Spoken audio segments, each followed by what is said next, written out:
Hey, y'all, and welcome back. Look, y'all, I hate to, I give my condolences to all the people who lost their lives during the time Naziah Harris went missing. This is her biological father. They kept the mom. The mama couldn't be around her, okay? They kept the mom off around her. They kept the father off around her. And poor Naziah didn't have nobody else to protect her beside her. There are other people that love her. But people held them back from loving her. Now, before her father passed away, this was Naziah Harris' father.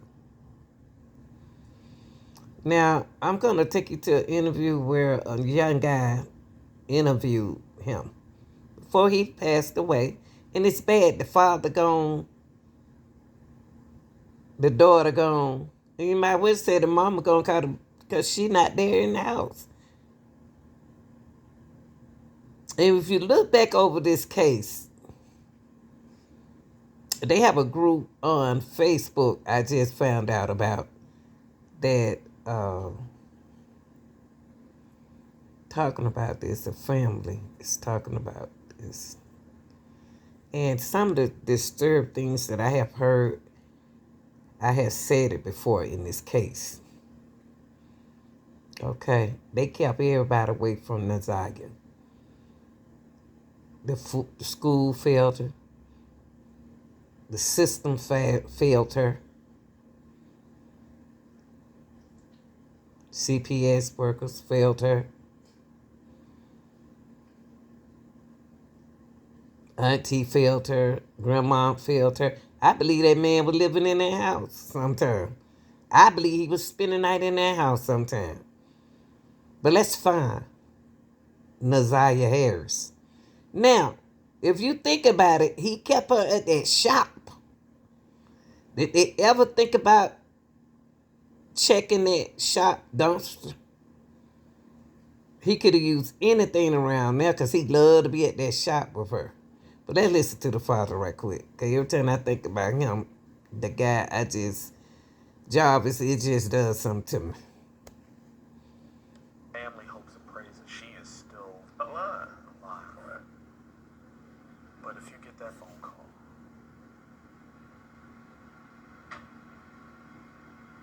that's why I'm getting back in the ministry. 48-year-old Mervyn Jennings is Naziah Harris's biological father. He says he's tried to reconnect with his daughter for the past 8 years. Jennings says he was only reconnected after 2 Detroit Public Schools police officers tracked him down. When the last time you been up to your daughter's school? I said, my daughter's school. I said, I don't even know what school she go to. I said, I've been looking for her. And they looked at each other, and I was like, what's going on? They said, your daughter's missing. He's dealt with serious medical issues in the 8 years away from Naziah. Jennings has congestive heart failure. He says in April, doctors gave him only 7 days to live. While that prognosis has slightly improved, Mervyn needs a new heart. While dealing with those difficult health challenges, Mervyn says what really hurts his heart. I believe my daughter was pregnant. Yes. He says much of the family thinks Naziah was being sexually assaulted by a man who is a convicted sex offender. We're not naming him because he hasn't been officially charged in the case. Oh my God. They're like, oh my God. Oh my God. And God, I believe that what took that man hard on out of here. That what took his heart. Already had a bad heart, but it took his heart out of here.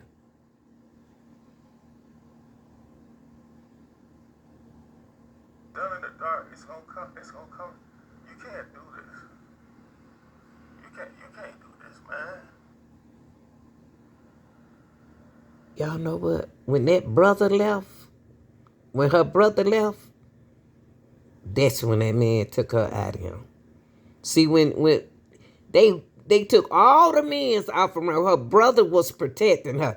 It, excuse me, any man, any male around, Jarvis didn't like that.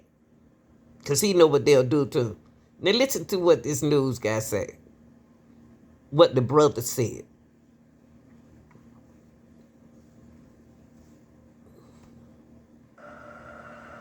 And get this, Mervin also says that he talked to Nazia's older brother, who says that registered sex offender has been molesting her since she was 12 years old. They are holding out hope that Nazia will come home alive. Like, I got a really, really bad heart. Operates at 5%. So I was in a hospital when the police contacted me. And so it took me by surprise. So they asked if they could give the grandmother the number. I'm like, yeah, because, we have lost contact. So they gave her the number, so I continued talking to the police. Everything, like she said, everything that this woman has said, it's been like in a common way. Like, she's a straight A student. She sent me pictures of, like, like young pictures, like to where in my mind, I'm like, okay, my baby's still okay. So with Nazia and Nazia's mom, just briefly, okay, we had made an agreement when she was born that the grandmother would take care of her. Now, the grandmother needed full rights to be able to provide full care, you know. So we both signed over our rights to the grandmother. I put myself on child support. Now, once you did that, I put myself on child support. I was still born with birthdays, taking clothes, and everything. When I had this procedure done to my heart, I didn't have a phone for a while because I was in hospital. They was actually they put a defibrillator pacemaker in. I had to go to rehab to work, so I lost contact when I got out of there. They had moved, so I couldn't get in contact with them. Now forward 3 or 4, maybe 5 years later to now, however much time that was, me now my daughter's missing. And that's when the police came down. So that's briefly. Okay. All right. So, no, I made a decision. For one, without my wife knowing. See, I'm married, so I made a decision without my wife knowing. And she, her name is Chantel. Tail knew my position where I was in because we had worked together. And, we had told the grandmother, the situation. So, and I know people's going to go ham or whatever, but I tried to be as responsible as my mind at that time could take. And, I didn't run. Everybody want to say something. You go give them other guys that ain't taking care of this and ain't taking care of that. I took care of it. So, it was only because at that time, in my mind, I was trying to protect my wife's feelings without her even knowing. Without her even knowing. And the rights open so the grandmother can do full. So she'll be able to provide anything that she needed as far as funding, saving, whatever she might need. So now when all this happened just now, I even apologize to my wife because I took away my wife's ability to, have her own feelings for the situation. And I knew that. And I had to have that conversation again with my wife.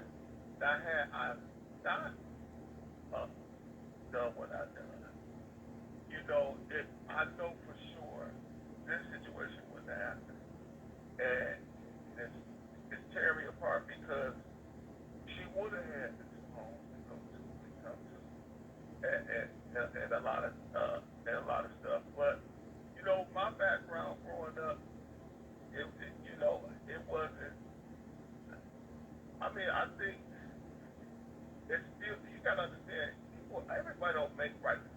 everybody just hear the story. Oh, you should have done this. You should. I'm pretty sure you should have done some things too. Now I'm just being upfront and truthful about what happened at that time. That's all I'm doing. I want to. If somebody want to ask, fine, but I still don't want to get. I don't want to get away from me uh, putting the information out here that I do know. Okay, right. For the main reason we're here. Yeah, most definitely. But I want to serve a background like where this guy being on. But take issue. But if somebody want to ask, but as far as if we are moving forward to the grandmother of Desire, I'm gonna move right forward. Okay, so now before we do. Yeah. That is what it will be. So you that was, for one, when you put yourself on child support, they come out. I didn't know that. So they came out, and I came home from work one day, and I had to have a total conversation with my wife. And what had done happened had been done. On the reason why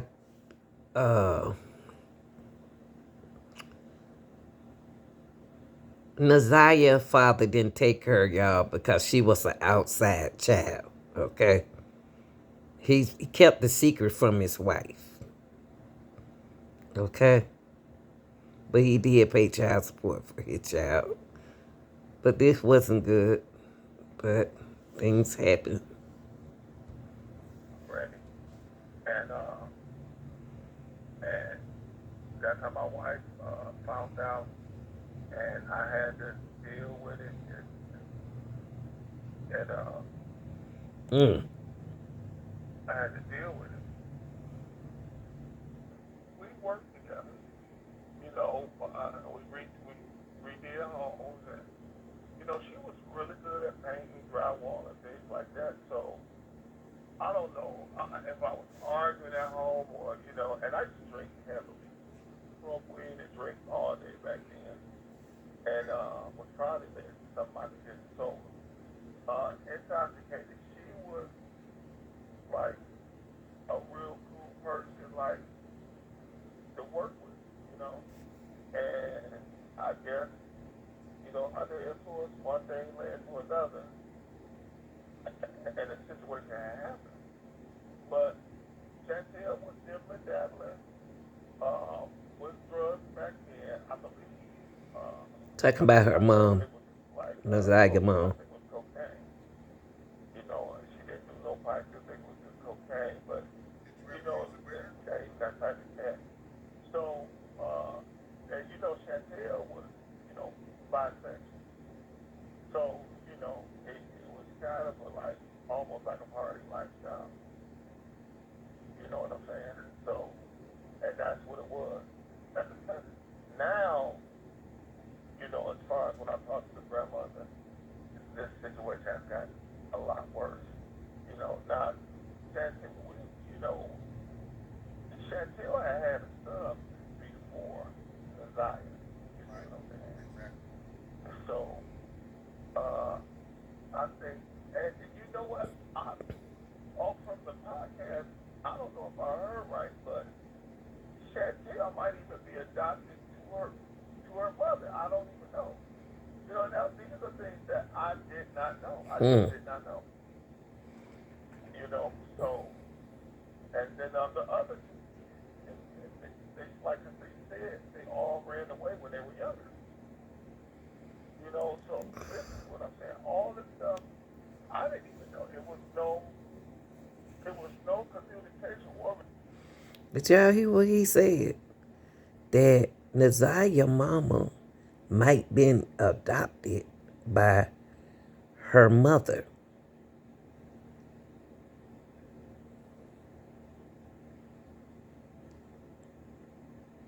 I think the grandmother is allegedly the problem. The grandmother. Relationship like that. People make mistakes. People do things and they make mistakes and you go on with your life. And at that time, it's damaged and you have to learn, you grow. And you just have to keep going through life. And, That's basically, and that's what it was. That's what it is. It was always a conversation. It was always a conversation. That was one of the main reasons I was taking bikes, clothes, whatever that baby wanted over there. And that's, and that's the reason why I was taking it. Get, to still be in the baby's life. You know, when you make a decision, you just can't just automatically change Mm. like, oh, right. So See, it's so Jamaican you guy. can be there. So you can be responsible. And that's what I was doing. I was showing I could be responsible. I kept up my child support payments. To this day, they still going. And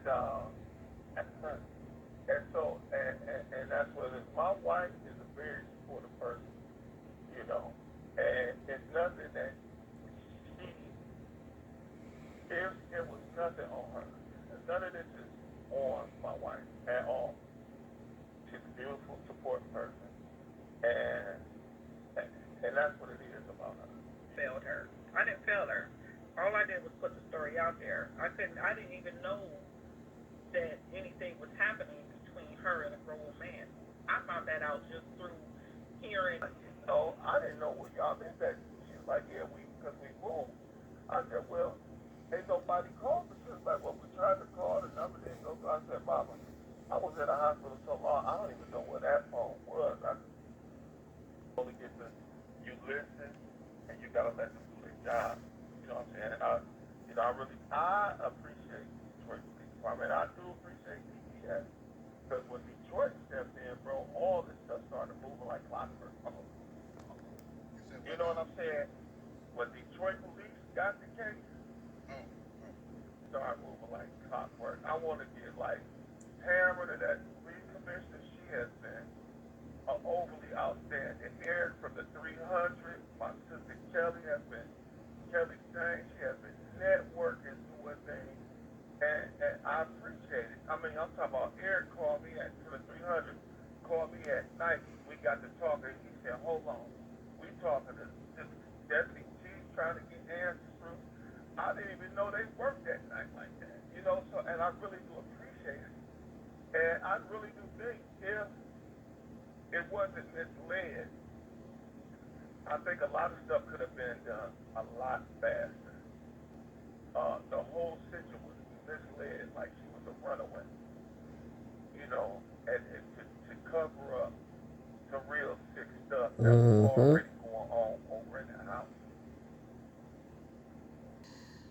The voice you all just heard, that was Naziah Harris, father before he passed away. He had a bad heart, kept secrets from his wife.